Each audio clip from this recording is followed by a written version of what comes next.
muy amable. Gracias a todos los señores por estar participando en esta sesión. Va a ser un gusto poder compartir algunas ideas sobre el contexto del derecho civil, en particular en un pleno muy cuestionado. Este pleno, junto con el octavo pleno, son de los más cuestionados, principalmente porque el fundamento expuesto literal ha transformado la interpretación del derecho para mal. Entonces, permítanme por favor compartir pantalla. Un segundito, voy a...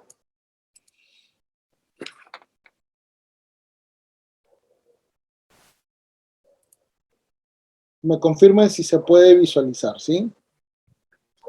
¿Está cargando, doctor?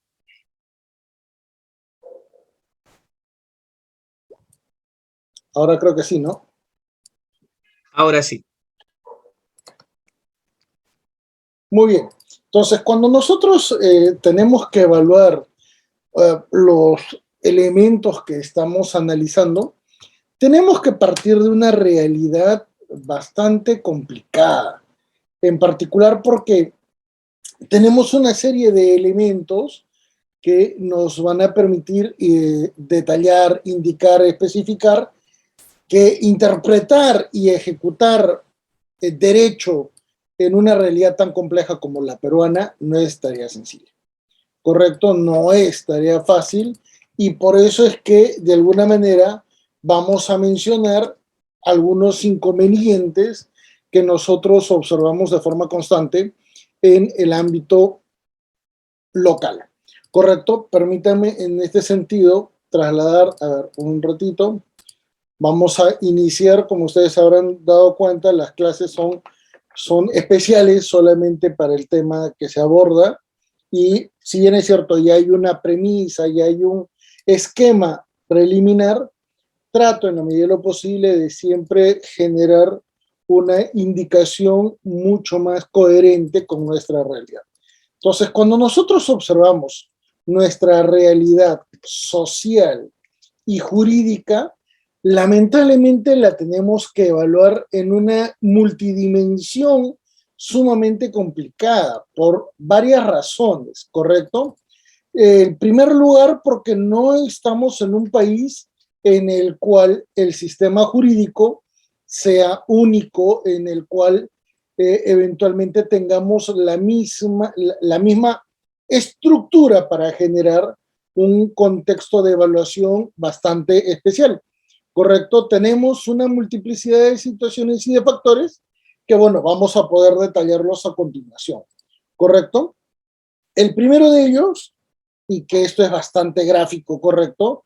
Normalmente la legislación nacional está muy desfasada, ¿correcto? Entonces tenemos en todos los niveles, no solamente en el ámbito civil, en la gran mayoría de áreas temáticas, la legislación como regla general está desactualizada. No solamente es una crítica en el contexto del derecho civil, esa misma crítica se expone en el ámbito del derecho de familia, en el ámbito del derecho constitucional. Si no me creen, vean nada más los entuertos que genera la evaluación de la incapacidad moral del presidente de la República, sin necesidad de hacer referencia a Castillo. Entonces, solamente con eso ya nosotros nos damos cuenta que hay una multiplicidad de situaciones negativas que, bueno, merecen evaluar. En el ámbito laboral, ¿o ustedes creen que los trabajadores tienen derechos laborales completos? E inclusive en el ámbito del derecho del consumidor o del derecho derecho ambiental. Miren lo que ha pasado con Repsol. La legislación nacional como regla general está desactualizada, ¿correcto? En segundo término, las instituciones, ¿correcto? Todas las instituciones que forman, las instituciones de la administración pública no son funcionales. Se observa un elevadísimo nivel de disfuncionalidad, principalmente porque no guardan correlación con sus obligaciones ni con sus competencias, ¿correcto? En el mismo sentido, vamos a poder detallar, ¿qué más? Que la población es la población no tiene un patrón de referencia único y uniforme. La sociedad peruana es excluyente. Entiéndase bien eso. Y eso se evidencia, por ejemplo, en el cuarto pleno casatorio. ¿Correcto? Recuérdase que una parte dice, yo sí tengo derecho, y al final no lo tenía. Entonces, acá estamos analizando situaciones tan dramáticas en las cuales la casuística es tan especial que no puede ser extendida o aplicada a otros ámbitos. Tan es así que después de este pleno han surgido varias casaciones que inclusive han detallado otros elementos superando o mejorando el contenido del cuarto pleno. ¿Correcto? Claro, han tenido el impacto que tiene un pleno, pero se podría indicar que materialmente han logrado cumplir algunos de los objetivos que se habían trazado. ¿Correcto? Entonces, ante esta realidad, comenzamos también a detallar una serie de... A ver, vamos a ver si es que nos cuadra todo esto. Perfecto. Está cuadrado. Parece que no está cuadrado, pero bueno. Vamos a ver si... Ya, ahora sí. Entonces, ¿qué más podemos detallar de nuestra realidad sociojurídica? Señores, el Estado de Derecho es una tarea pendiente, no solamente del gobierno, también de la propia población, ¿correcto? Los niveles de informalidad en todo sentido son muy elevados. A ver, 4, 6, 7, en el séptimo nivel comenzamos a detallar también que acá hay una condición muy particular. La producción judicial no es uniforme. Y esto nos va a permitir detallar un gran problema. La Corte Suprema no tomó en cuenta el impacto negativo de una decisión considerada plena. Fue sumamente criticada, correcto, y las razones son evidentes. Si ustedes revisan la lectura especializada en la materia y van a ver las exposiciones de Rómulo Morales Hervías, la de Gunter González Barrón, sobre esa decisión, olvídense, son absolutamente, no solamente muy buenas, sino son absolutamente contundentes. Creo que la opinión de esos profesores ha tratado inclusive de ser un poquito atenuada para no generar una crítica tan dura, tan negativa, pero es porque en realidad el fallo ha cometido un gravísimo error. ¿Correcto? Esa realidad social y jurídica lamentablemente se traduce en una malísima situación. ¿Correcto? Y esa malísima situación nosotros la podríamos materializar solamente en el contexto, miren, en el contexto civil, constitucional, registral, administrativo y penal con respecto a los bienes, miren señores, con respecto de la propiedad, ¿correcto?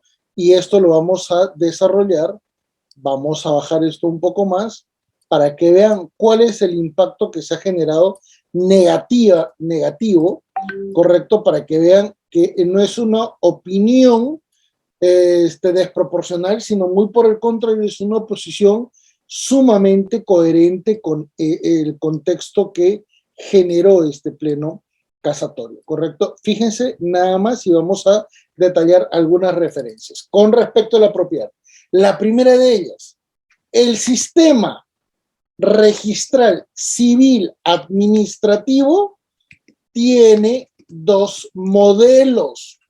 En otras palabras, coexisten en el Código Civil un sistema constitutivo y un sistema declarativo. En otras palabras, puedes tener la posibilidad de inscribir tu derecho y ese derecho se te va a respetar, ese derecho se te va a reconocer, ese derecho se te va a proteger, pero también tienes la opción de no inscribir tu derecho y el Código Civil también te va a avalar la defensa de ese derecho conforme los mecanismos que tú puedas emplear. ¿Correcto?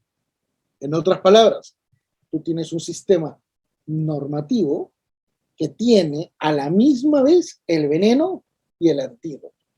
¿Correcto? Segundo problema con respecto a la propiedad. Fíjense, y esta es una afirmación sumamente grave. Solo el 17% de la propiedad formal está registrada en todo el país. El 17%. Y estamos hablando sobre todo de zonas urbanas. Estamos hablando sobre todo de ciudades donde existe un registro. No estamos hablando de zonas urbanas donde aún el proceso de titulación sigue en trámite y no se ha completado. En esos procedimientos de titulación vienen los problemas de superposición de títulos de propiedad, vienen los problemas de reconocimiento, las impugnaciones de reconocimiento, y vienen a generarse una serie de inconvenientes que finalmente nos permiten decir, solo el 17% de la propiedad en el país está registrada. El resto no, ¿correcto? El resto no. Y no estoy diciendo, pero doctor, usted está exagerando. No, lo más probable es que en Lima metropolitana, correcto, que la región 9 a nivel de la SUNAR, correcto, el nivel de inscripción esté ya casi llegando al 90%.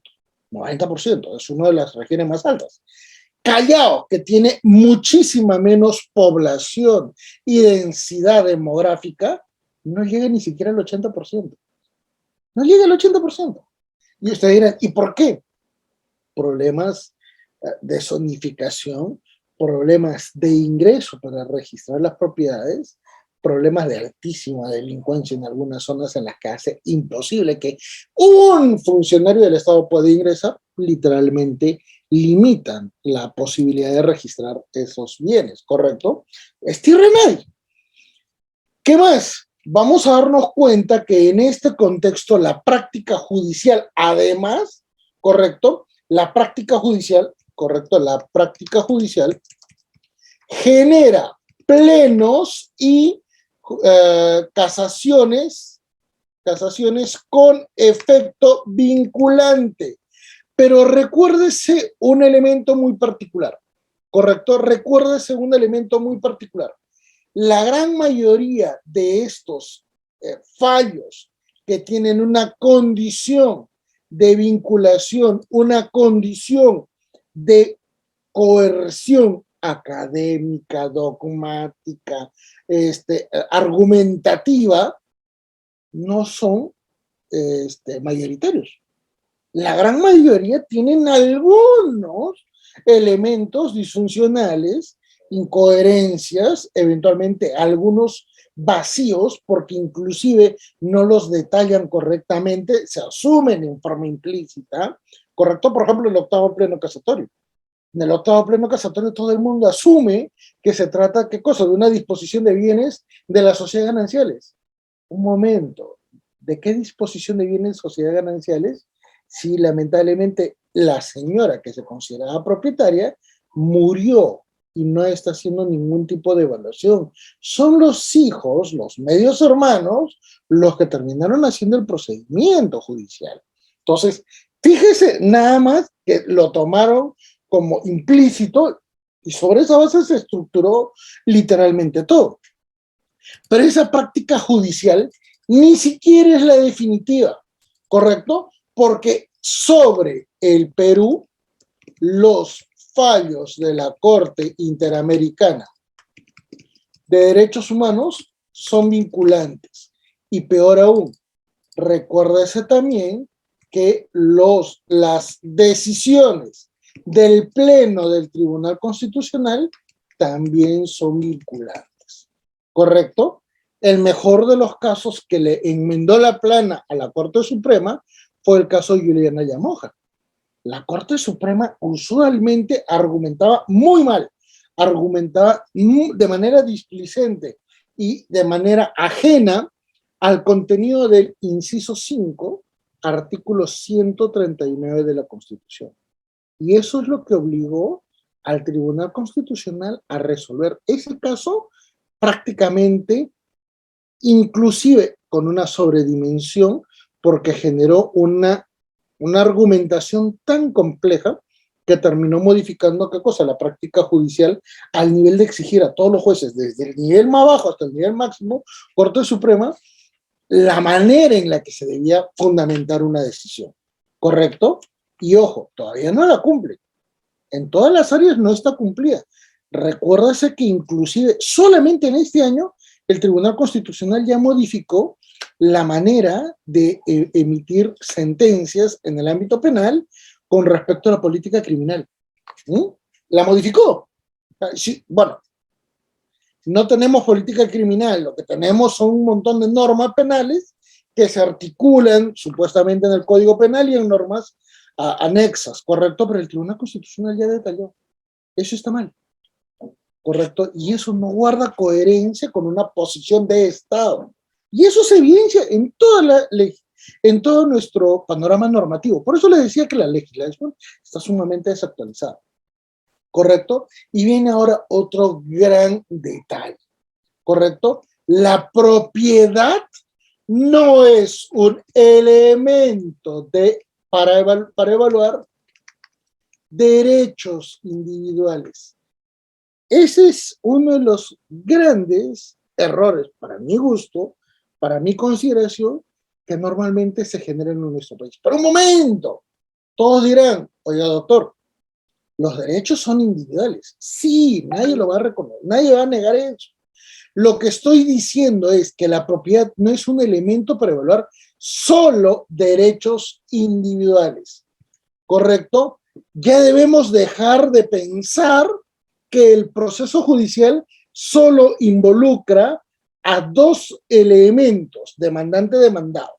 ¿Correcto? Eso nos permite inclusive avanzar un poquito más y de repente dar dos elementos adicionales. A ver, vamos a ver si es que el espacio me da para no utilizar otra diapositiva. A ver, un ratito. Sí, nos va a dar. A ver. Y les voy a decir por qué la fundamentación de mi posición. ¿Correcto? Y fíjense, señores, el contexto procesal, el contexto sustancial de la gran mayoría de los procesos, ¿correcto? Acá viene el gran detalle. Los procesos judiciales deben dejar de ser evaluados bajo una lógica decimonónica, ¿correcto? Donde solo participa demandante-demandado. No es así.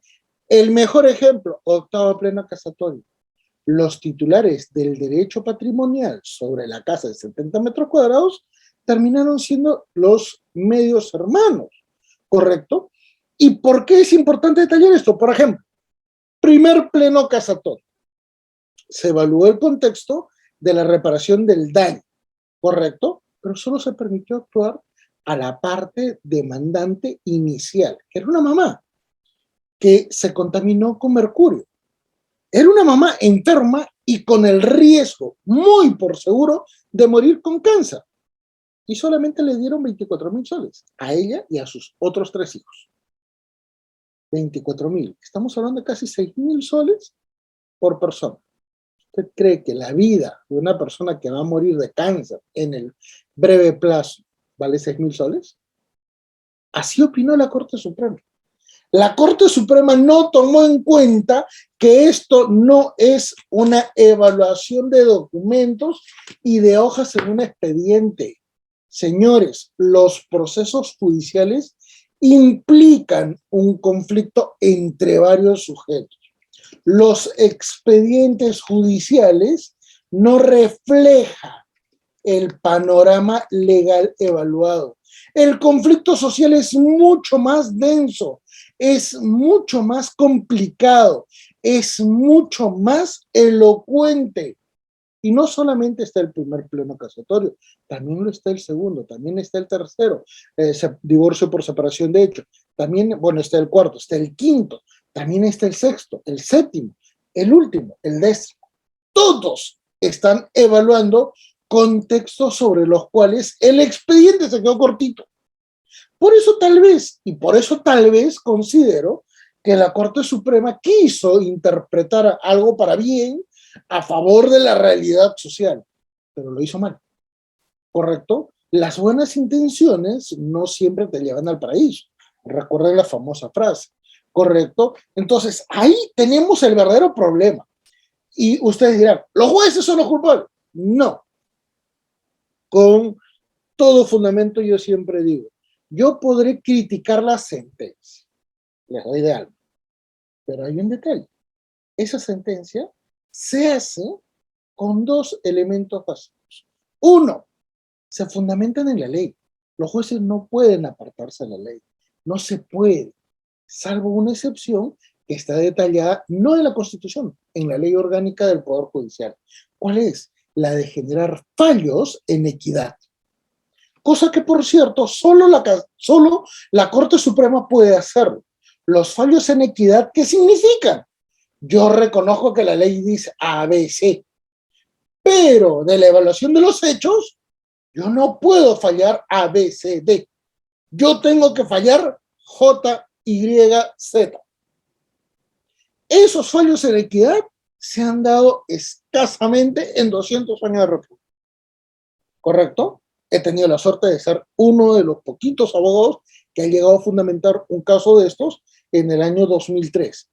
Pero no se han dado más. Los fallos en equidad no son propios ni de la Corte Suprema, ni Corte Superior, ni juzgados especializados, ni siquiera de los jueces de paz. ¿Saben quién los aplica las sentencias de equidad? Los jueces de paz. Esto es, los que no tienen carrera de abogado y resuelven conforme su discreción. ¿Correcto? Y son los mejores, porque esos casos no son impugnados, para que vean. Entonces viene el gran detalle. ¿Por qué entonces al juez se le critica tanto? Por varios elementos. El primero de ellos, no puede desconocer la ley, tiene que seguirla. Si no comete prevaricato. Miren, prevaricato. Dos, si es que igual no se han dado cuenta y aplicó mal la ley, eventualmente puede surgir ¿qué cosa? Una denuncia a nivel administrativo para efectos de evaluar su diligencia en el ámbito de la evaluación de la resolución o sentencia que haya emitido, ¿correcto? Y en esas dos situaciones, tanto en lo penal como también en lo civil y constitucional, recuérdase que pueden generarse dos recursos procesales muy significativos.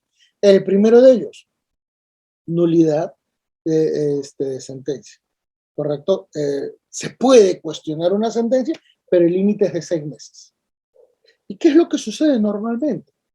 El plazo para poder impugnar una sentencia, ya dándose cuenta que se equivocaron, es de 6 meses, ¿correcto? ¿Y qué es lo que sucede en este tipo de situaciones? Sucede que puede generarse un amparo. Les voy a dar un ejemplo. ¿Se acuerdan cuando el César Inostroza Pariachi recibió el pedido de una familia para efectos de no generar una sentencia condenatoria a favor de un violador, de una niña, ¿se acuerdan? Y él dijo, bueno, ¿qué quiere? Existen estas 3 alternativas. Él ofertaba la mejor opción, ¿correcto? Una de ellas fue, ¿qué cosa? Salir libre. Y salió libre, efectivamente. El fallo fue favorable. Y pasaron los 6 meses como para poder cuestionar esa decisión. Bueno, el amparo, conforme al artículo 8 de la Convención Americana de 1969, permite, ¿qué cosa? Cuestionar esa actividad judicial para efectos de que la Corte Interamericana puede interpretar que se afectó el debido proceso, la tutela judicial efectiva, el principio de diligencia judicial, etcétera. ¿Correcto? Entonces, en ese ámbito, el juez no puede salirse de ese patrón de referencias. Oiga, doctor, pero ¿por qué entonces el juez constitucional sí lo puede hacer? Es que el juez constitucional tiene otras prerrogativas, ¿correcto? Mientras que el juez ordinario, Poder Judicial, solamente puede evaluar los casos vinculados a sus especialidades y a sus competencias, ¿correcto? Competencia y jurisdicción, el juez del Tribunal Constitucional, conforme al artículo 201 de la Constitución, él se vuelve el que hace control de la Constitución. Ojo, control, nada de que Supremo intérprete Supremo, el máximo defensor de la Constitución. Eso no lo dice la Constitución. Lean, por favor, el contenido literal de la Constitución y no dice nada de eso. ¿Saben dónde está eso? En el Código Procesal Constitucional. ¿Correcto? En el primero, porque ahora estamos con uno nuevo. ¿Correcto? Ahí es donde se dice que el Tribunal Constitucional es el máximo intérprete supremo. Y fíjense que le pone máximo y además supremo. Dos términos incoherentes con el contenido de la Constitución. Y que además son redundantes. ¿Correcto? Máximo y supremo, ¿para qué? Cuando en realidad, si la Constitución dice es el órgano de control de la Constitución, se acabó, porque a ningún otro órgano le han dado esa facultad.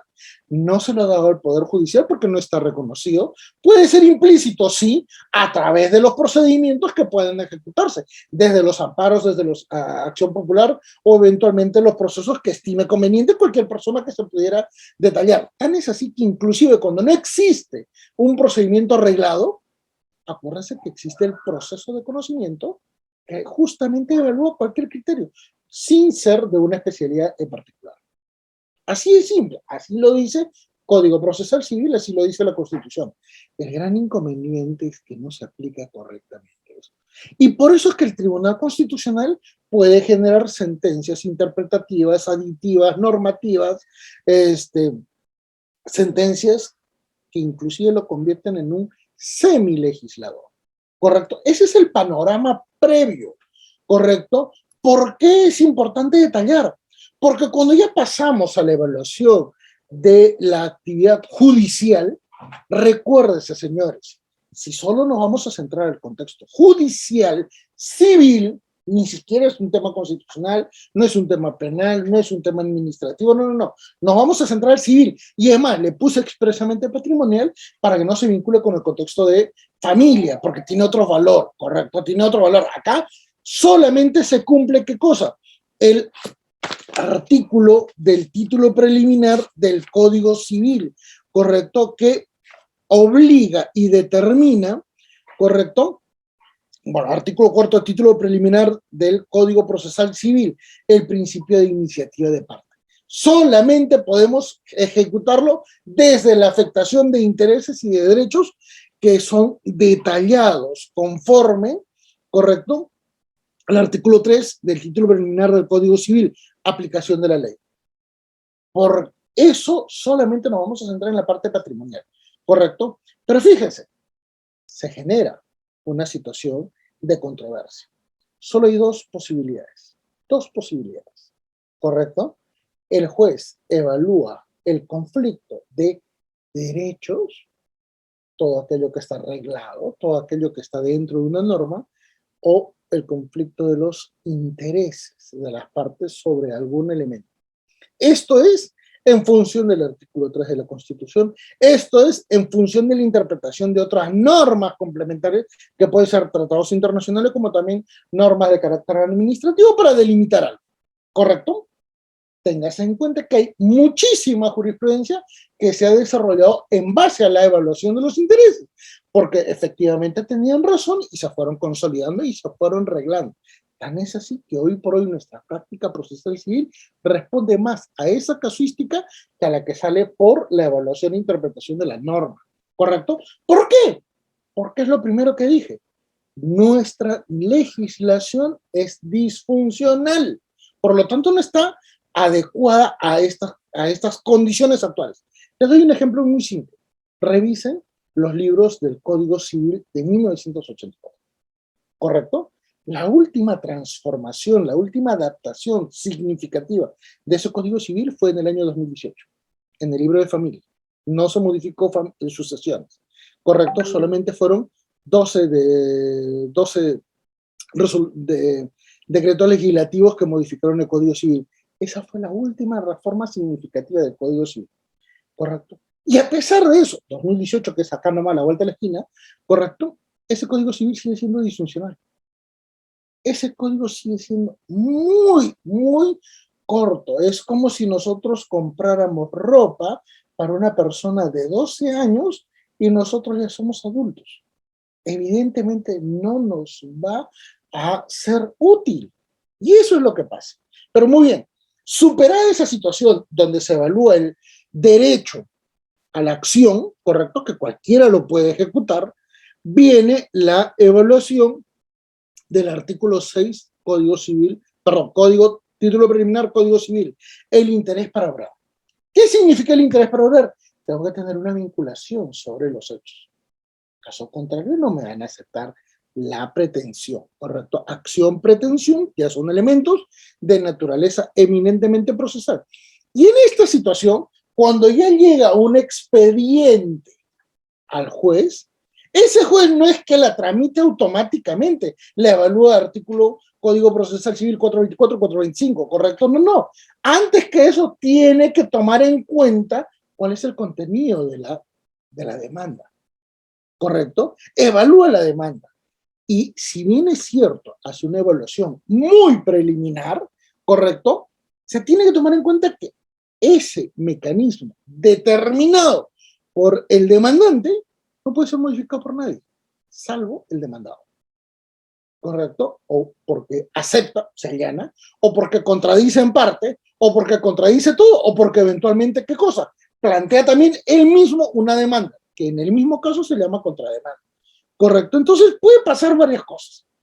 El gran detalle está que el juez es el que fija estos elementos.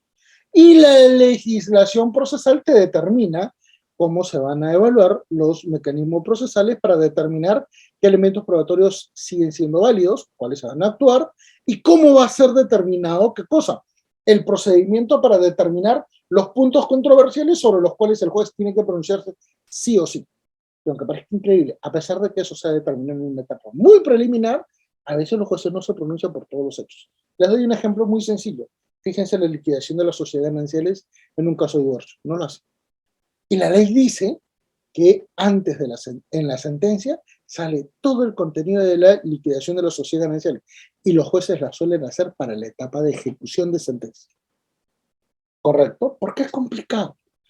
Ahora bien, como ese es el íter que se tiene que seguir, el juez tiene que tener en cuenta ya en la etapa de saneamiento, cuando ya el demandado fue notificado y se opuso o eventualmente se allanó o lo que haya podido hacer, correcto, donde ya las dos partes en igualdad de armas se han presentado ante el juez, que es el tercero dirimente.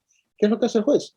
Primero, evalúa los elementos probatorios de la parte demandante, evalúa la defensa de la parte demandada. Y si es que no está muy, muy seguro de lo que las partes han presentado, porque tampoco se hace esto de manera indiscriminada, ¿correcto? Puede plantear la ejecución de pruebas de oficio. Ojo que las pruebas de oficio no se actúan de forma irracional o de modo desmedido o eventualmente en todo tipo de procesos. No, solo en aquellos en los cuales los elementos probatorios tienen el mismo nivel, el mismo valor o generan posiciones contrapuestas. Y que, claro, ante esa situación tiene que haber una tercera posición para poder determinar cuál es el criterio que debería aplicarse para efectos de darle la razón a una de las partes. Porque no todos van a tener la razón, ¿correcto?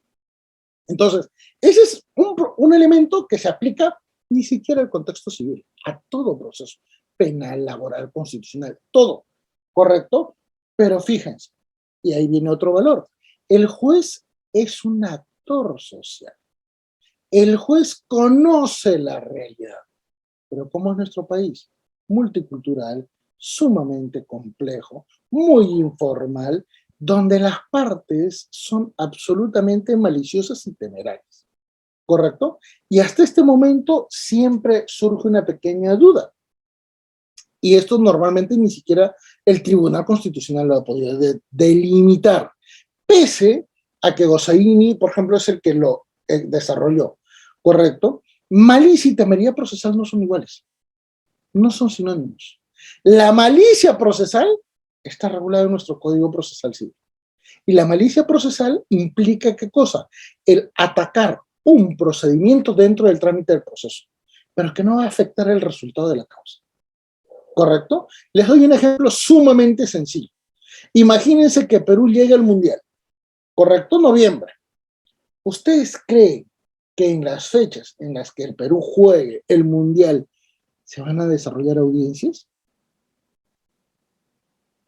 ¿Ustedes creen que van a haber audiencias? No, ¿sí o no? ¿Qué es lo que va a pasar? Pandemia general, todo el mundo se va a enfermar.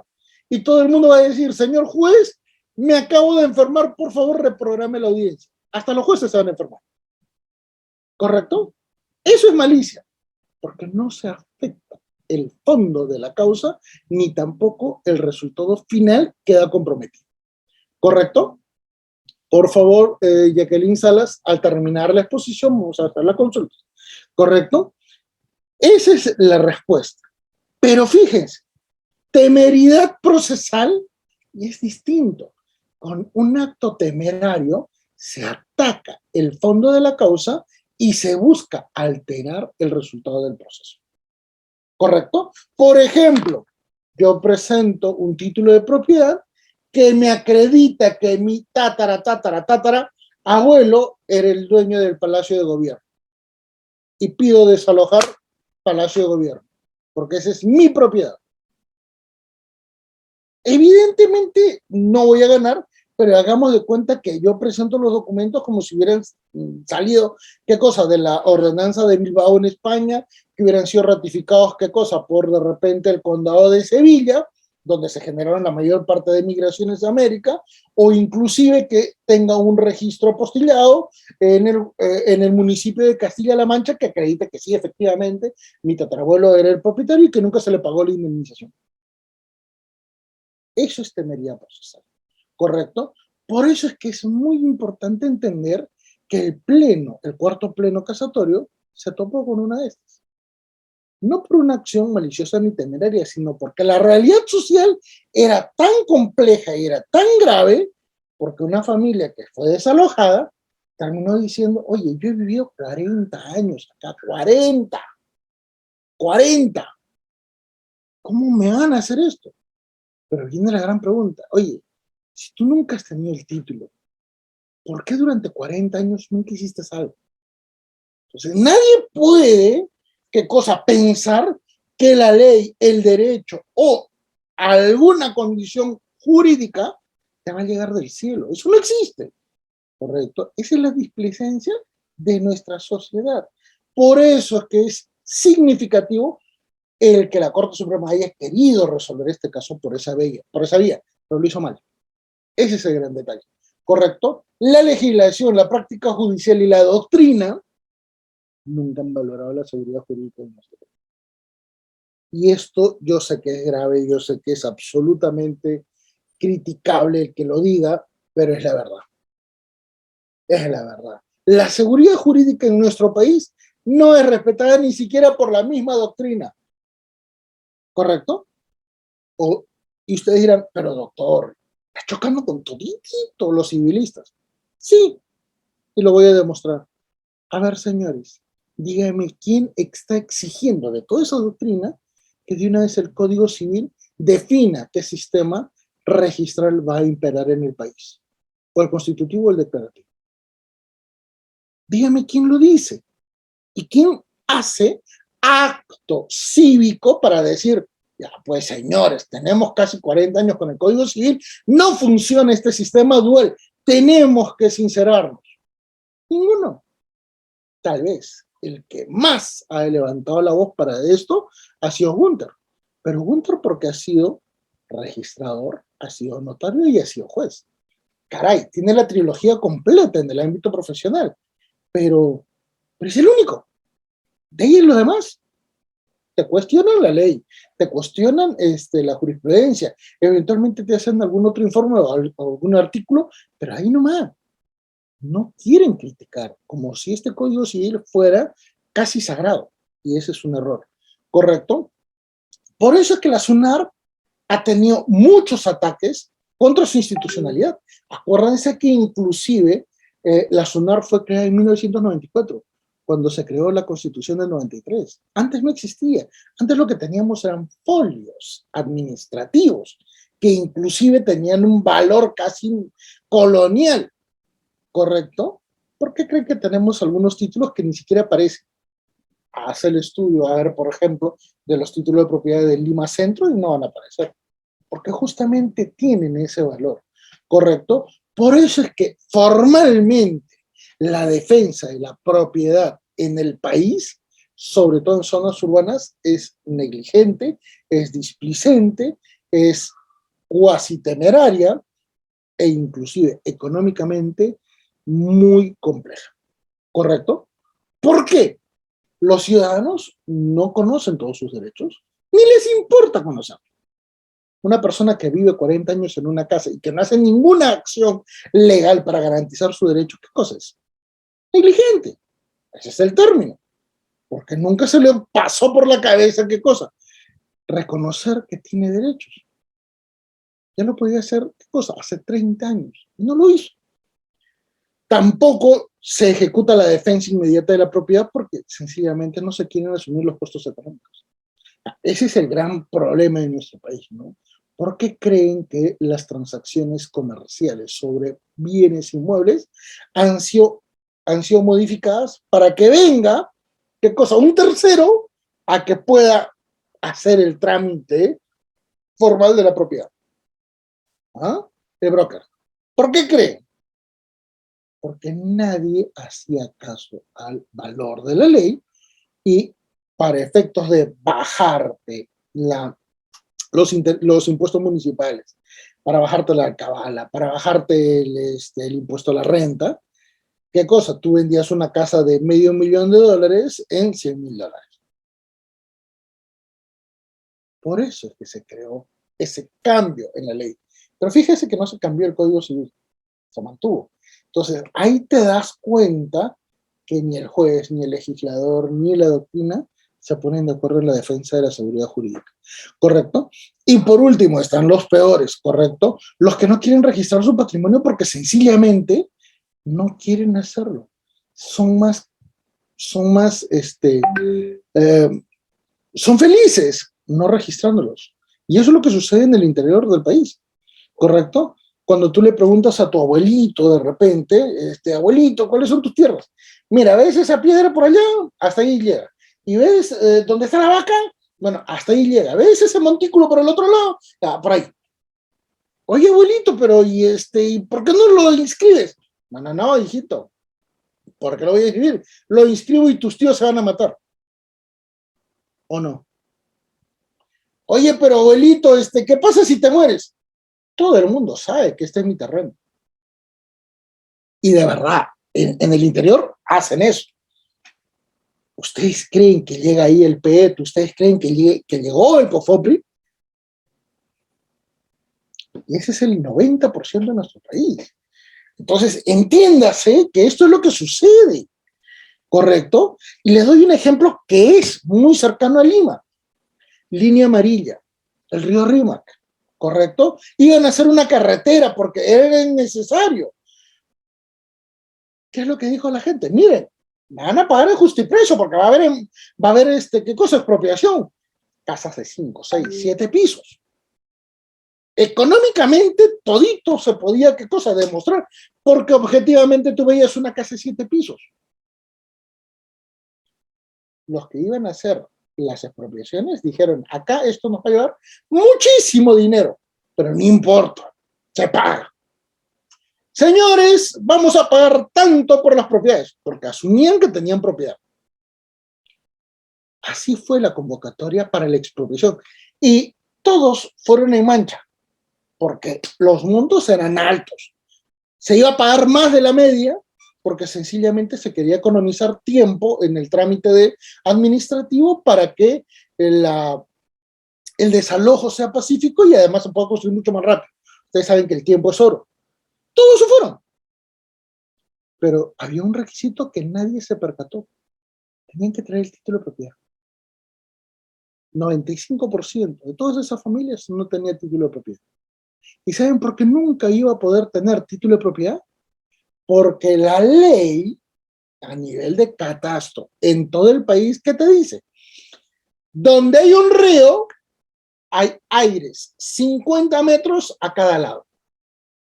¿Y la gente qué hizo? La gente tenía hasta balcón mirando el río. Nadie pudo defender su casa. Les pagaron entre 30.000 y 60.000 soles por casas de 2, 3, 4, 5, 6 pisos. ¡Nada! ¡Nada! Y no estoy hablando de 2 cuadritas. Estoy hablando de 12 kilómetros. ¿Y alguien opinó algo sobre el tema? Nadie. Ahí te vas a dar cuenta. Ahora, muchos dirán, ¿y por qué los abogados no quieren opinar sobre esto? Sobre todo los profesores de derecho civil, sobre todo los de derechos reales. Porque si en algún momento llegan a ser abogados defensores de alguna de estas personas, ya expusieron su defensa, pues. Si publicaron algo y luego dicen, no, eso está equivocado, ¿ustedes qué creen que va a ser la otra parte? Le va a presentar una señor abogado, Juan. Usted ha publicado esto en la revista X. Y usted decía lo contrario. ¿Ustedes creen que el juez le va a hacer caso a ese señor que escribe diciendo 1, 2, 3 y luego dice, no es 1, 2, 3, es en realidad A, B y C? No va a tener valor. Por eso es que no hay opinión sobre la materia. Y eso se traduce muy particularmente ya en lo que vamos a evaluar, ¿correcto? Este cuarto pleno casatorio. ¿Por qué?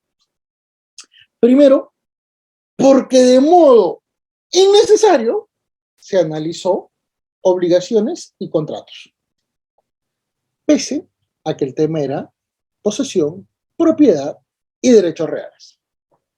¿Correcto? Entonces, ¿por qué es importante? Porque se hizo una evaluación particular, insisto, no es por salvarle el pellejo a la Corte Suprema, es por tratar de entender. La realidad era muy compleja, ¿correcto? Se analiza muy particularmente el ocupante precario, ¿correcto? Se hace una evaluación sobredimensionada de esta figura y se va contra los antecedentes históricos. Los civilistas toman a Yering y toman a la doctrina francesa con un valor sobredimensionado. Acuérdense que el derecho civil derivado del Código Civil de Napoleón Bonaparte en 1804 supuestamente es la madre del derecho. ¿Correcto? Es la madre del derecho. Eso es un error total. Esa es típica vanidad francesa. En realidad, el derecho civil ni siquiera es la nieta. ¿No? Olvídense. Esa es otra cosa, esa es otra historia. Pero es la vanidad la que genera este tipo de situaciones. ¿Correcto? Y por eso, cuando inclusive se aplicó mal la continuidad teórica, normativa y jurisprudencial sobre la materia, la Corte Suprema hace un elemento que dice, cuarto pleno casatorio, señores, nosotros vamos a generar un pleno, y todo pleno es vinculante. Pero hay un gran detalle. La Constitución lo dice, el Código Procesal lo dice, la Ley Orgánica del Poder Judicial lo dice. Los plenos, las casaciones, son vinculantes. Pero acá surgen algunas categorías que son procesales. Miren, precedente vinculante. ¿Saben qué significa precedente vinculante? Cuando la sala o el ente que lo emite tiene la facultad, la competencia para ello. Por ejemplo, el Tribunal Constitucional. El Tribunal Constitucional no emite plenos precedentes si es que no participan los 7. Por ejemplo, ¿ahorita podrían? No, porque falleció Carlos Ramos. No puede. Así que durante el tiempo que no existan 7, no va a haber plenos precedentes, no van a haber sentencias a nivel de precedentes en el Tribunal Constitucional. Pero en la Corte Suprema puede haber, sí. pero son fijados o por las salas permanentes o por, ¿qué cosa? Convocatoria de sala plena. Y la sala plena participan los jueces en la especialidad, ¿correcto? Pero no son muchos. Ahí viene el gran detalle. Ahora bien, tienen obligatorio cumplimiento, los tienen que hacer cumplir. Pero fíjense, ese es el precedente. Luego tienes jurisprudencia doctrinaria. ¿Qué significa? Hay algunas sentencias, casación, sentencia del Tribunal Constitucional, inclusive las emitidas solamente por una sala del TC, correcto, que son tan significativas y que son tan bien fundamentadas, porque las hay, y hay muchas, correcto, que todo el mundo las sigue. Correcto, todo el mundo las sigue. Por ejemplo, a nivel de derecho de familia hay un montón. Se cambió el derecho de familia aquí, correcto. Y también en el ámbito del derecho constitucional también las hay. Pero solo le dieron 3 en el TC y a nivel de Corte Suprema no siempre se ha dado en forma mayoritaria. Recuerden que solo hay 10 plenos casatorios en el ámbito civil, ¿correcto? Entonces, en este sentido, los precedentes, doctrina jurisprudencial son las que desarrollan esta fundamentación. En otras palabras, se basan en la calidad de la sentencia, ¿correcto? Pero recuérdese, aún a pesar de que la misma institución obliga a seguir su contenido, los jueces, inclusive el juez de paz, pueden no cumplirla. Porque eso lo dice la Ley Orgánica del Poder Judicial. Y dice, si tú no estás de acuerdo con ese pleno, o con esa casación, o con ese precedente vinculante, recuerda, tú fundamenta y olvídate. Fundamenta y se te va a respetar la posición. Porque los jueces no son, ¿qué cosa? Plenos ejecutores de las decisiones de los órganos superiores. Tienen autonomía, tienen independencia, inclusive de sus superiores. Pero tienen que fundamentar. Inciso 5, artículo 139 de la Constitución. ¿Correcto? Entonces, generándose estas condiciones, vamos a evaluar 2 cosas. La primera de ellas, ¿qué significa la posesión? ¿Correcto? Es una condición sobre un determinado bien. En este caso, un bien inmueble. Pero recuérdese que esto es totalmente distinto a la condición de precario. El precario estaba delimitado solamente en 2 condiciones. ¿Correcto? No tiene título y eventualmente no existe el justo título. Uno porque pudo haber sido un ladrón y el otro porque de repente se canceló el título que le daba el derecho de estar poseyendo. ¿Correcto? Entonces, en este ámbito, recuérdase que la evaluación del dominio del corpus o el animus domini, que son los valores dogmáticos vinculantes en esta evaluación, ¿correcto? Eran los preponderantes, pero la Corte Suprema salió y ejecutó otro valor, ¿correcto? ¿Cuál fue el otro valor? Fíjese que es lo que dice el Código Civil, lo que les estaba indicando hasta hace muy poco. Y vamos a leer porque esto en realidad es interpretación literal de la sentencia. El cuarto pleno casatorio civil surge del proceso de desalojo interpuesto por Luis Miguel Correa, Jorge Enrique Correa Panduro, César Arturo Correa Panduro, contra Mirna Lisbeth Panduro Abarca y Euclides Vara Turbo. Fíjense que hay apellidos que se repiten, ¿no? ¿Se han dado cuenta? Son hermanos. Y adivinen, contra otra media hermana. ¿En alguna parte del pleno dicen eso? En ninguna parte. En ninguna parte. Y ahí fíjense, Mirna Lisbeth Panduro y Euclides eran la pareja. Ven que esto se trata de una condición. Ojo, no es que yo quiera ser sensible o algo por el estilo. Lo que sucede es que acá nadie se ha dado cuenta que esas personas tenían un elemento familiar de por medio. Y por último, Luis Miguel, Jorge Enrique y César Arturo, que son hermanos, ¿correcto? Recién pudieron ejecutar su derecho cuando falleció el verdadero titular. En otras palabras, ellos, si es que hubiera seguido el titular, no hubieran podido ejecutar esta acción. ¿Y qué es lo que hubiera pasado si es que, por ejemplo, Mirna Lisbeth y Euclides hubieran ejecutado hace 30 años la inscripción de su posesión? ¿Qué hubiera pasado? terminaba cualquier situación favorable para los hermanos demandantes. Y no lo hicieron. ¿Correcto? Entonces, estas personas detallan, correcto, en una propiedad en Pucallpa, que la propiedad estaba inscrita. Esto significa propiedad, posesión precaria, instituciones jurídicas totalmente distintas, ¿correcto? Pero la propiedad estaba siendo ocupada por demandados y no existía ningún título que les pudiera garantizar. ¿Qué es lo que dice la parte demandada? La parte demandada argumentaba que no eran precarios, pues habían adquirido la propiedad mediante la prescripción adquisitiva de dominio. ¿La inscribieron? No. Tras la posesión del bien por más de 40 años. ¿La inscribieron? No. Pero es por 40 años, de forma pública, pacífica. ¿La inscribieron? No. Pero acuérdate que tu Código Civil te permite eso. Total, ¿qué demonios importa la seguridad jurídica? ¿No? Ahí está, pues. Muy bien.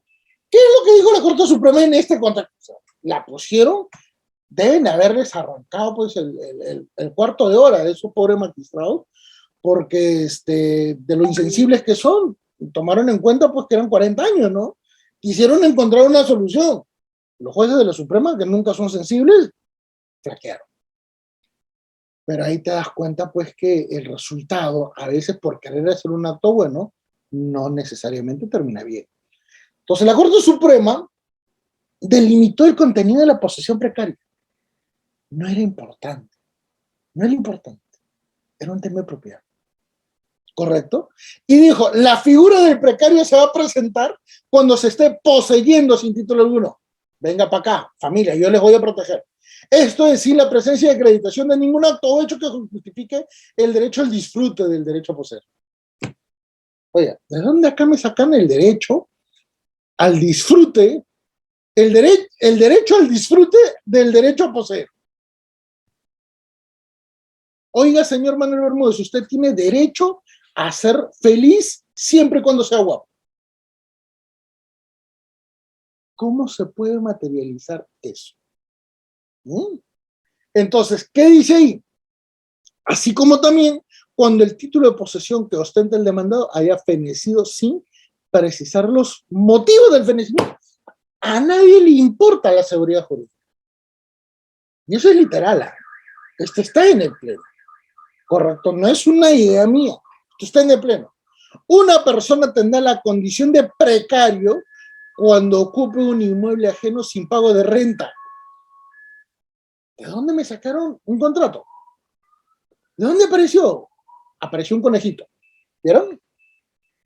Sin pago de renta y título para ello, o cuando dicho título no genere ningún efecto de protección para quien lo ostente frente al reclamante. Parte 7, letra B, numeral 1 del pleno. No es exageración mía, eso está ahí. ¿Correcto? ¿Qué provocó? Automáticamente, pues, Rómulo Morales Hervías y Gunter González Barrón la cuestionaron y le sacaron la mugre. Pero ojo, no fue una posición exagerada, no fue una posición irracional, fue una posición muy, muy objetiva. No hay que desmerecer esa posición. Fue muy, muy objetiva. Acá nada que criticar. Lo criticable fue lo de la Corte Suprema, ¿correcto? Y lo expusieron bien. Y eso más, insisto, fueron hasta demasiado diplomáticos. ¿Correcto? Fueron demasiado diplomáticos. ¿Qué es lo que dice entonces la crítica? Y esto no soy solamente yo. Cualquier artículo que lean sobre el cuarto pleno casatorio les va a decir exactamente lo mismo, porque no se puede defender lo indefendible, pues. Correcto. ¿Qué es lo que dice?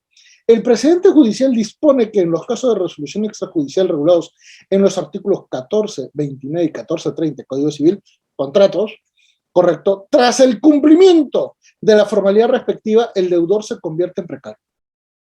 ¿De dónde me sacaron el contrato? ¿De dónde me sacaron el contrato? No, no, no. La ley, el Código Civil dice que hay contratos verbales. ¿Ya? La ley te dice que eventualmente hay contratos que se pueden generar de modo implícito. ¿correcto? Por ejemplo, yo subo un micro, pago mi pasaje, ese ya es un contrato, a pesar de que nadie habló, ¿correcto? Porque se cumplen las formalidades del contrato. Pero en este caso, ¿dónde salió el contrato? En ninguna parte está, ¿correcto? El análisis del presente supuesto plantea la exigencia previa de reproducir las disposiciones normativas invocadas. ¿De dónde está la justificación de agregar elementos de contratos?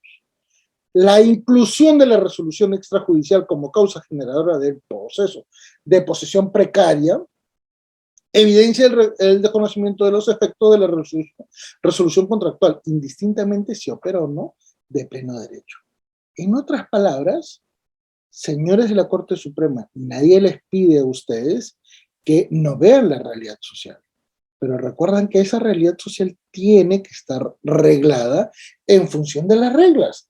La Corte Suprema no puede ser el abogado defensor de una parte, por más desvalida que sea, porque desnaturaliza el concepto, ¿qué cosa? De autonomía, de imparcialidad, ¿correcto?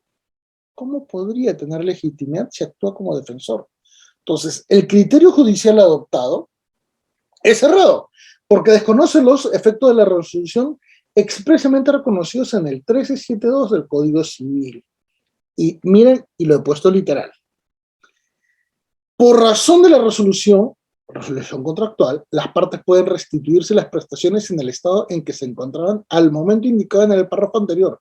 Y si ello no fuera posible, deben reembolsar el dinero, el valor que tenían en dicho momento. Ya, si quisieron salvar esta situación, bueno, acredítame que pagaron o que continúan pagando. No, durante 40 años nadie hizo nada. 40 años. Señores, yo ya superé esa edad. Es una vida. Es una vida. Y la gente no toma en cuenta que sus derechos pueden verse afectados y de manera radical si no defiende, ¿qué cosa? Su razón, su casa en este caso. ¿Correcto? Y se generó un error muy garrafal. Fíjense, la razón que justifica el respaldo de la comunidad jurídica a los precedentes es muy simple. Los precedentes buscan uniformizar criterios, buscan evitar situaciones de ambigüedad dogmática, jurisprudencial, aplicativa, etcétera, para generar, ¿qué cosa? Una idea de sistematización de la práctica para hacer predictibles los fallos. ¿Qué significa que sean predictibles? Que si yo voy a un proceso judicial, me basaré en la probable o eventual sentencia, tanto a nivel favorable como a nivel negativo. Si es que yo sé que no voy a obtener una victoria, yo como abogado de mi parte les indicaré, señores, vamos a pérdida y probablemente tengan que asumir costas y costos, además de perder el derecho. Buscamos otra alternativa. Es posible encontrar una alternativa, ¿correcto? No necesariamente con la conciliación. La conciliación no sirve para nada, pero sí se puede negociar, ¿correcto? Sí se puede negociar. Por ejemplo, si estos señores hubieran accedido, ¿qué cosa? A una negociación para adquirir la propiedad, ¿correcto? Probablemente los 40 años hubieran sido un gran argumento como para que los otros 3 hermanos hubieran aceptado un monto inferior de repente a lo que dice el mercado en términos objetivos, ¿correcto? 40 años. Hubiera sido posible. Pero el gran detalle está que si la Corte Suprema no toma en cuenta que sus decisiones no van a buscar uniformidad, porque inmediatamente las dejaron de cumplir, ¿correcto? Acuérdense que hay muchos casos, inclusive el Tribunal Constitucional tiene esta referencia. Cuando dieron el Huatuco, a la semana del caso Huatuco, la Corte Suprema dijo, no, yo lo inaplico, no sirve para nada eso. A la semana, duró 7 días, sin contar sábado y domingo en el medio. ¿Ah? Entonces, ahí se van a dar cuenta que el nivel de fundamentación es mucho más exigible que eventualmente la intención que tenga alguna corte, ¿correcto? Y la mejor referencia es, 6 años después, la Corte Suprema ya volvió a evaluar otra cosa, ¿correcto? Por ejemplo, este es un caso que se dio en Lima. ¿correcto? En donde se fija el procedimiento para un desalojo por ocupación precaria, donde se determina, ¿correcto?, que la parte demandada, ¿correcto?, al no tener justo título, debía restituir el bien al propietario. Se acabaron las interpretaciones a nivel de propiedad y todo lo demás. Y eso ha sido sumamente interesante. Pero recuérdese que también esa sentencia, a pesar de ser positiva en ese término, nos permite evaluar algunas cosillas. ¿Correcto? Viene la gran pregunta. ¿Por qué la demandada no inscribió su derecho cuando tenía la posibilidad de hacerlo cuando ya había acabado el título? O pedir otro título de repente. ¿Qué hizo, por ejemplo, para ampliar el contrato de alquiler? O eventualmente, ¿por qué solo se debe evaluar la restitución de la posesión? Cuando en realidad lo que ahí se debería también evaluar es ¿qué cosa? La reparación por el daño ejecutado por no haberle dado al propietario la posesión de su bien. Recuérdese que uno de los elementos básicos de la propiedad es ¿qué cosa? El de disfrutar. La pregunta es ya, no me sirve de mucho que me devuelvan la propiedad. ¿Qué pasó con todo lo que dejé de ganar? Que se llama lucro cesante. No le evaluaron. Entonces, siguen existiendo estos pequeños errores donde la Corte Suprema sigue actuando como un órgano de primera o de segunda instancia y no toma en cuenta el gran factor negativo en la sistematización de jurisprudencia. Ese es el problema. Y por eso es que es importantísimo debatir y evaluar estos casos para poder así solucionar una controversia. Que no es un único caso. Acá estamos hablando donde ya eventualmente no se tiene título o eventualmente no existe una posibilidad de presentar un justo título.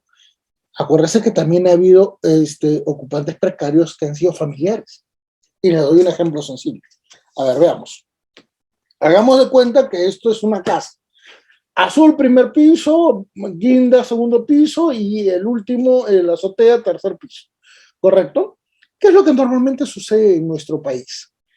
El primer piso, que son los dueños, que son a veces los abuelitos, construyen solo el primer piso y le dicen al hijo mayor, hijo, tú construyes el segundo piso, eso va a ser tuyo. ¿Correcto? Ya llegan a ser abuelos, ya estos señores se convierten en padres, y el hijo mayor, el nieto mayor, le dice, ¿sabes qué? Construye también 2 habitaciones en el tercer piso, eso va a ser tu casa, tu departamento, eventualmente. Nunca inscriben nada, ¿correcto? Pero ¿qué sucede? A veces, en el segundo piso, el hijo de los propietarios se divorcia y él sale de la casa y deja la casa con la esposa o la conviviente con la que estaba y los hijos, porque bueno, finalmente los hijos son parte de la familia también, pero la señora no. Y como no hay títulos, no hay nada, todo es informal, los dueños dicen, no, no, no, los nietos son mi familia, pero tú no, así que yo te desalojo a ti. Y eso se ha generado en Chincha varias veces, y eso se ha generado en todo el país. ¿Alguien ha analizado esto correctamente?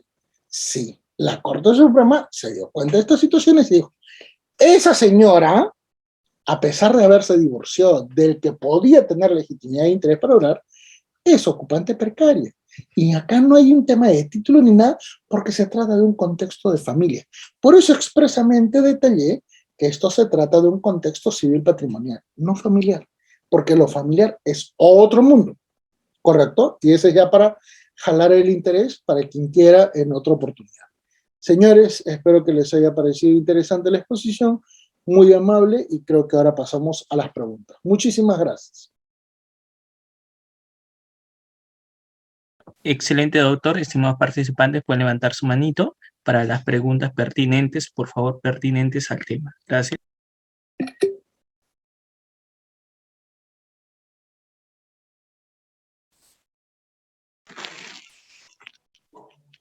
Redmi, muy buenas noches. Está activo su audio.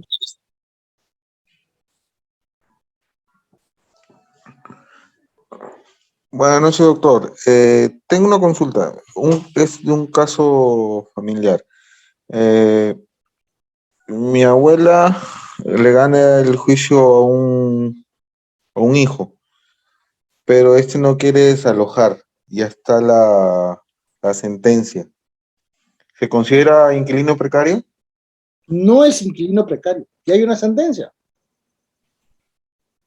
No hay inquilino ahí. Inquilino es si hubiera habido alquiler, si hubiera habido contrato, si hubiera habido alguna obligación contractual. Acá es un tema de sentencia. Acá sencillamente se debería ejecutar. El gran inconveniente que en nuestro país, y por eso les decía que el tema de la seguridad jurídica a nadie le importa, la ejecución de sentencia toma más tiempo que el propio proceso. Y ese es un error. Los jueces no se dan cuenta de esta situación. Insisto, no por error, no por ignorancia, no por mala fe. Lo que sucede es que están tan absortos en tantos casos que difícilmente hay alguien que haga el seguimiento de la ejecución de sentencias. No hay nadie. Son las partes, así lo dice el Código Civil. El gran inconveniente es que la ejecución a veces es mucho más complicada. Excelente, doctor. Damos pase a Anthony. ¿Cómo está? Buenas noches. ¿Está activo su audio?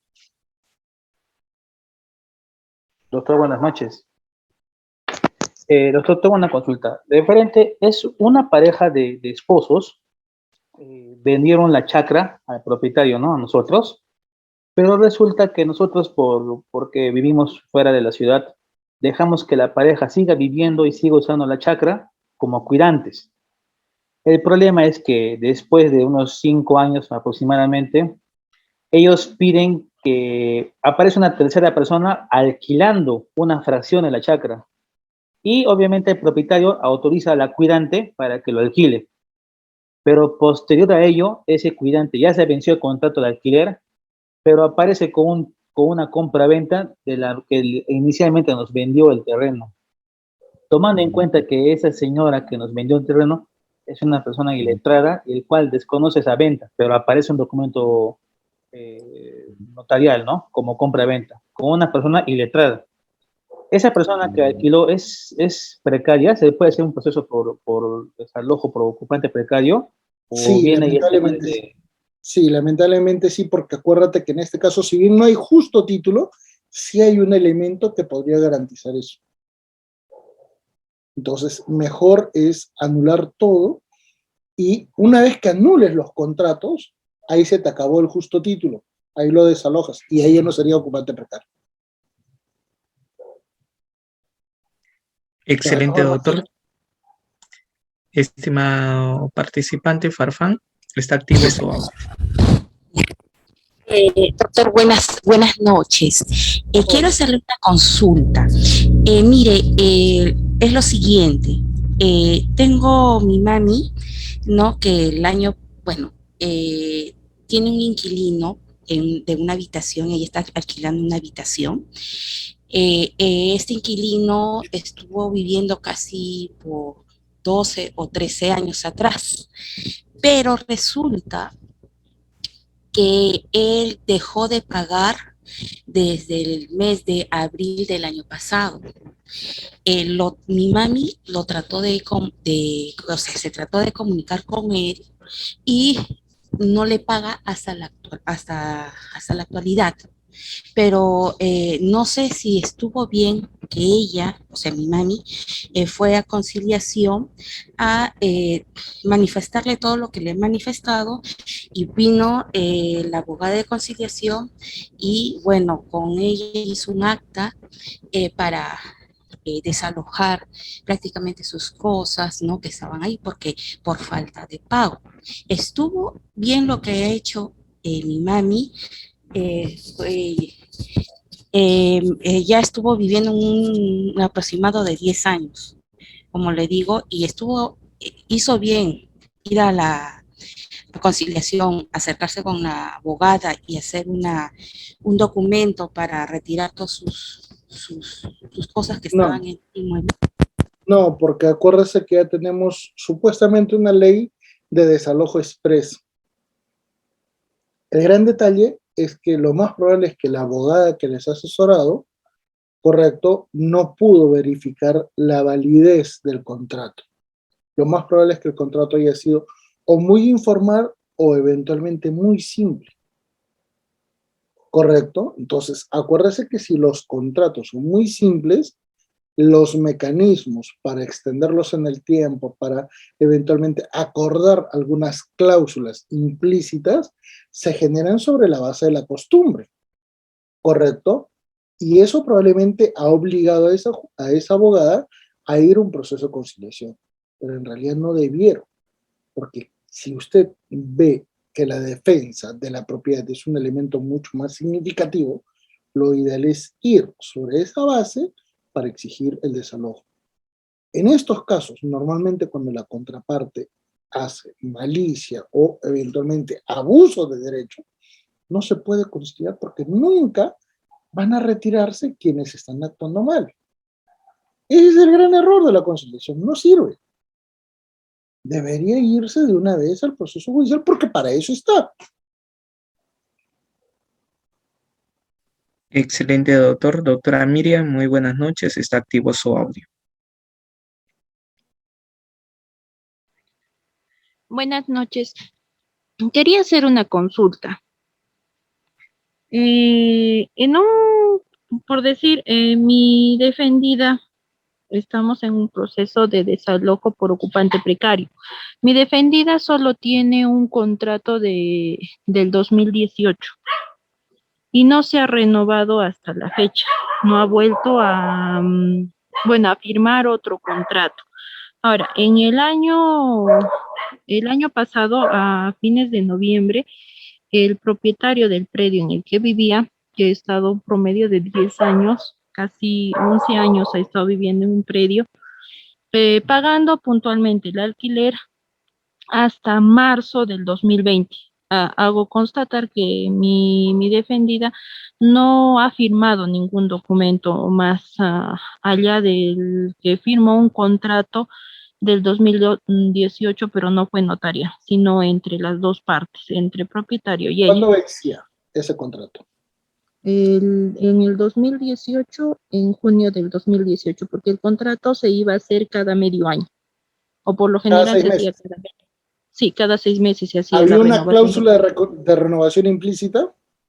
No había ninguna cláusula, o sea, simplemente el propietario venía cada 6 meses y se hacía el contrato, nada más. En el Ya. 2018 se dejó de hacer los contratos. Ahora, para diciembre del año pasado, del 2021, el propietario le mandó una carta notarial diciéndole que tenía que desocupar su predio y no la estaba por falta de pagos, porque su contrato ya había vencido en marzo del 2020 y por ocupante precario.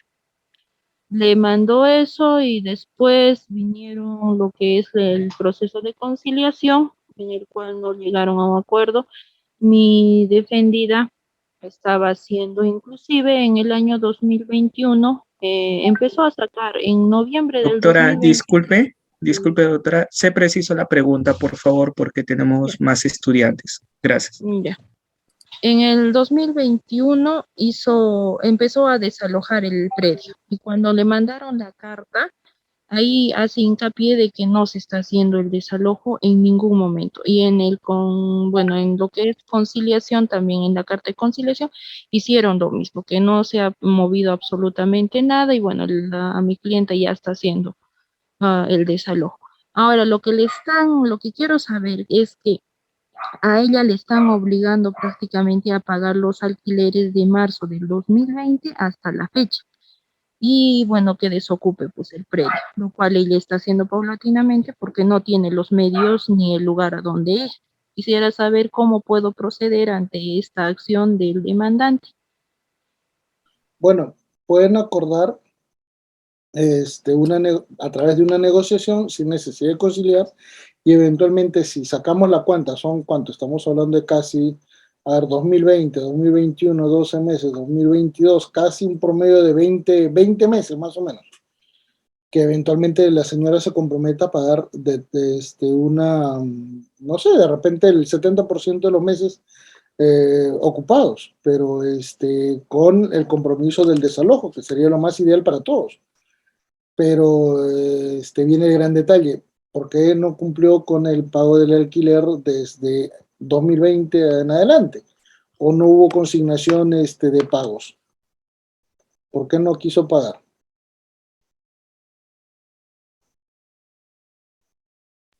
Excelente, doctor.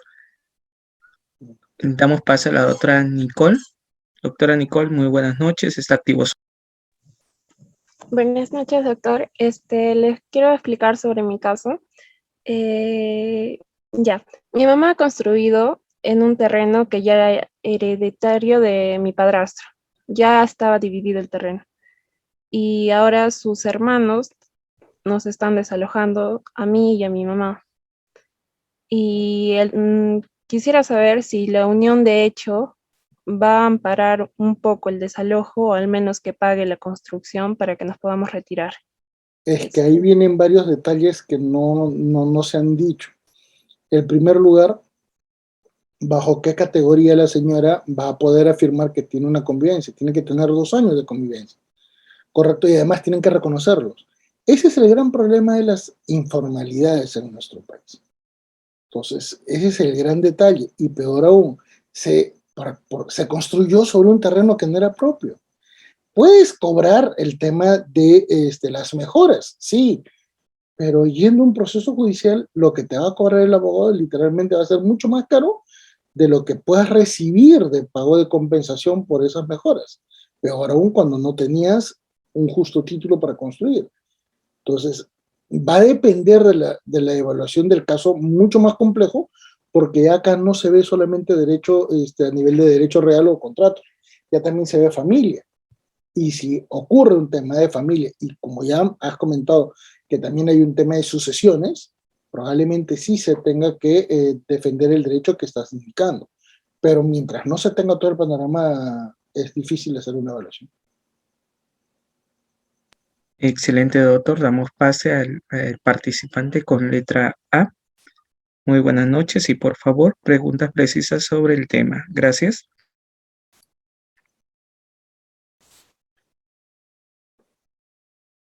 Muy buenas noches. Creo que no se puede activar su audio, entonces damos pase a la abogada Lilia. Muy buenas noches, doctora. Bienvenida a Audiápolis. ¿Cuál es su consulta?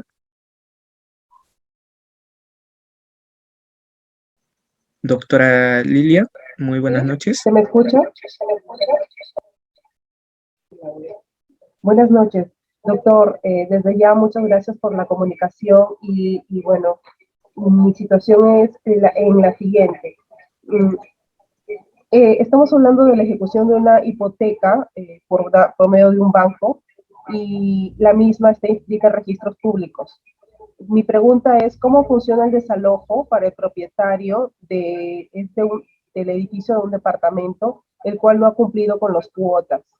Ha habido un atraso de 1 año por medio de esto de la COVID, la cual implicó en no tenencia económica y solvencia. Entonces, el banco se le ha solicitado que se le otorgue al menos un espacio considerable para poder hacer un financiamiento, pero dice que se a cuenta con el estudio jurídico que tiene a cargo el proceso.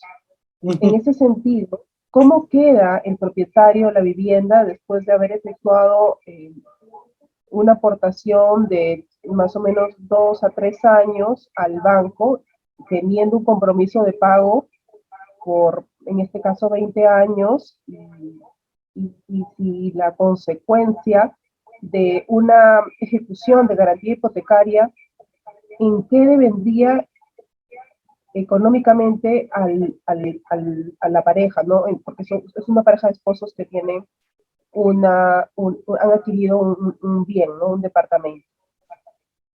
Acá el caso es muy, muy interesante, pero a la misma vez tiene un resultado negativo. Normalmente cuando se hace una adquisición de un bien y se genera un crédito hipotecario, recuérdese que los que supuestamente hacen este contrato no son propietarios sino hasta que terminen de abonar la última cuota hipotecaria y además hagan el levantamiento del crédito hipotecario para que no figure en los registros públicos y se retire el dato del titular crediticio para efectos de inscribirse la propiedad. Ahí está totalmente recién el propietario. Mientras tanto, Hay un derecho a un disfrute, a una posesión, pero no está garantizada la propiedad. No la compraron. Mientras no se ha terminado de pagar la última boleta del último año, 20 años, correcto, no es propietario. Ahora, ¿podría esta pareja recuperar algo de lo abonado? El gran detalle está que normalmente en este tipo de situaciones los bancos suelen cobrar primero gastos administrativos, gastos legales y literal el saldo remanente es muy bajo para los 2 años, 3 años o inclusive 4 años que eventualmente se hubiera abonado. Si hubiera sido de repente 10 años de pagos, ahí de repente algo, pero lamentablemente no. Ahora, ¿qué es lo que se pudo haber ejecutado? Normalmente los bancos a nivel de crédito hipotecario te dan solo 3 meses. 3 meses de incumplimiento, olvídate, se acabó el contrato y te desalojan porque ya ni siquiera tienes justo título, ¿correcto? Ahí está la diferencia, porque ni siquiera es un tema de que tú has comprado el departamento, no, tú has pagado, tú has contratado un crédito hipotecario y estás usando el bien del dueño, que en realidad es el banco. Tú tienes una ficción legal, ¿correcto? El gran detalle está que muchos de estos casos, normalmente las personas, a pesar de que invierten muchísimo dinero, no se asesoran legalmente. Y por eso es que hacen esas adquisiciones que pueden ser muy onerosas, pero que al final los terminan perjudicando. Y al final no van a recuperar mucho. Entonces, ¿qué es lo que se pudo haber hecho en ese momento? Bueno, salió una ley, pero que te condenaba un solo mes. Y ojo, condonaba para efectos de que ese mes, durante todo el trámite del hipotecario, se pueda abonar. ¿Correcto? Esto es fraccionar en varias partecitas. Pero igual tenías que pagarlo. Nada más. Pero ¿qué pasaba si es que debías 4 meses? Te condenaban 1. Y ese 1 se pagaba en varias cuotas.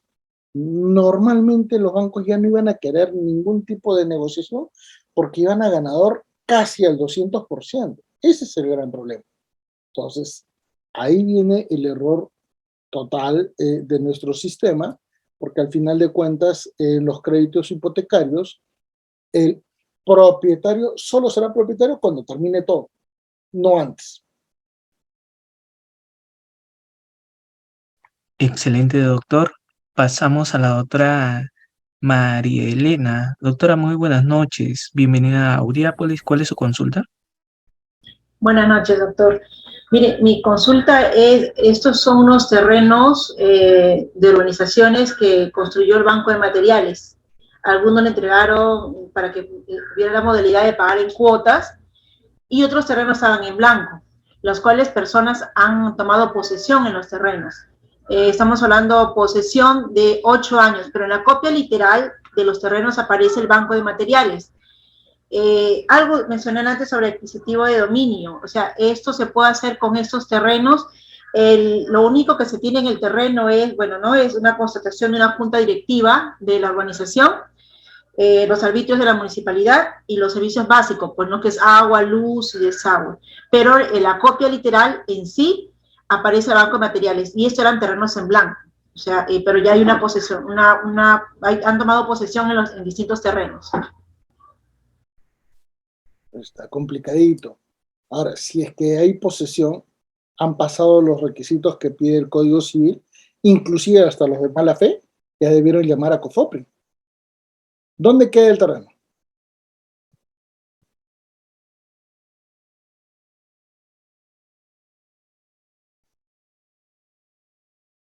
Doctora, ¿su audio está activo? Sí. Doctor, los terrenos son en Chincha y justamente acá en Chincha hay 2 urbanizaciones. En Chincha está la urbanización Fernando León de Vivero y también lo que es el Rosedal. Y justamente eso está a lo que es Banco de Materiales.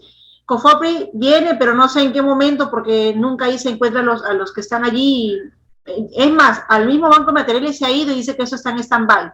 A nadie se le está concediendo títulos, pero ya hay familias que están 10 años, 12 años, 8 años. Vaya, haga su trámite de prescripción adquisitiva de una vez a nivel judicial, porque COFOPRI no va a ir. Ah, ya. ¿Sabe por qué no va a ir COFOPRI? Pues si usted me dice que ya hay organizaciones ahí, COFOPRI nunca va a ir porque los dueños de esas urbanizaciones no quieren que COFOPRI las titule por una cuestión muy sencilla. Si COFOPRI lo hace, todos los valores de las propiedades de las cercanías van a bajar de precio.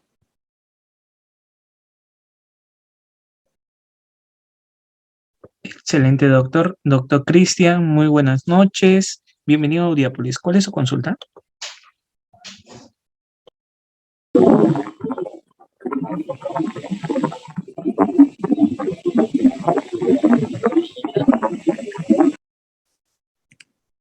No se escuchó nada. Sí, creo que está fallando, doctor, su audio del doctor. Puede igual escribir en el chat y nosotros haremos llegar. Doctor Ulises, muy buenas noches. Está activo su audio.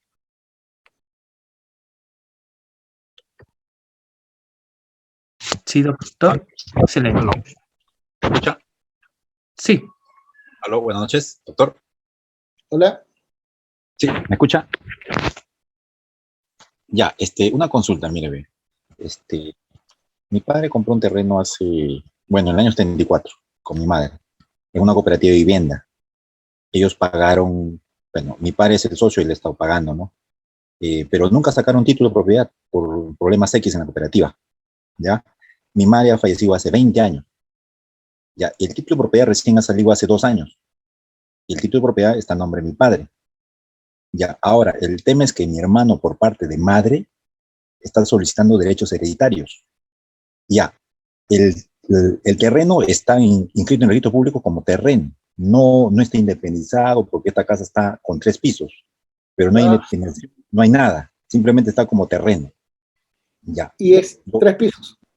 Sí, 3 pisos, pero en registro público está como terreno, porque no hay independización, no hay nada. Recién está en proceso, es una cooperativa. Ya, el tema es que... Pregunta de cajón antes que te vayas porque el tiempo nos va a cortar. Ya.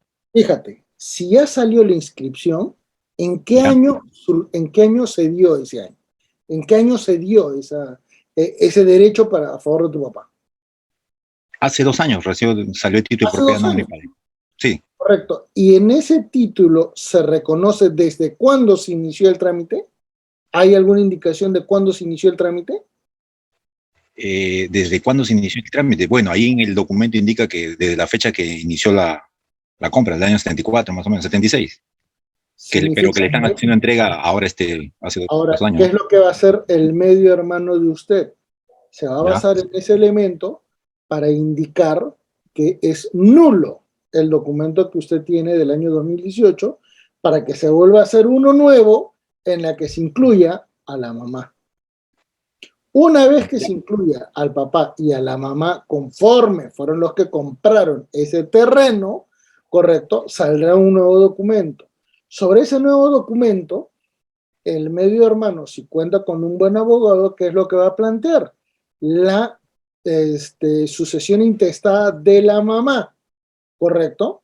Para efectos de tener un porcentaje sobre la casa. Ahora viene el gran detalle. No va a poder hacer más ese medio hermano, porque lo único que va a tener derecho es, ¿qué cosa? A una alícuota. ¿Qué significa una alícuota? Un porcentaje de todo. ¿Qué es lo que les conviene al resto de personas que viven en esa casa? Hacer una valorización del bien, calcular más o menos cuánto le correspondía en porcentaje al medio hermano y eventualmente, imaginémonos si sale, por ejemplo, 12.000 soles, estoy dando una idea, negociar con el hermano y decirle, bueno, ¿sabes qué? Hemos sacado nuestras cuentas y podemos ofrecerte o 25.000 o de repente 4.000 soles. Dependiendo de cómo vaya la negociación, si es que el medio hermano también tiene una buena defensa, evidentemente llegará a la misma conclusión, 12.000. Entonces, en ese ratio se puede llegar a una negociación para evitar probablemente 4 o 5 años de procesos judiciales de puras nulidades, en las que al final, literalmente, los únicos que salgan ganadores de esos trámites van a ser los abogados, porque ustedes no. Doctor, muchas gracias. Le agradecemos infinitamente. Ya tendremos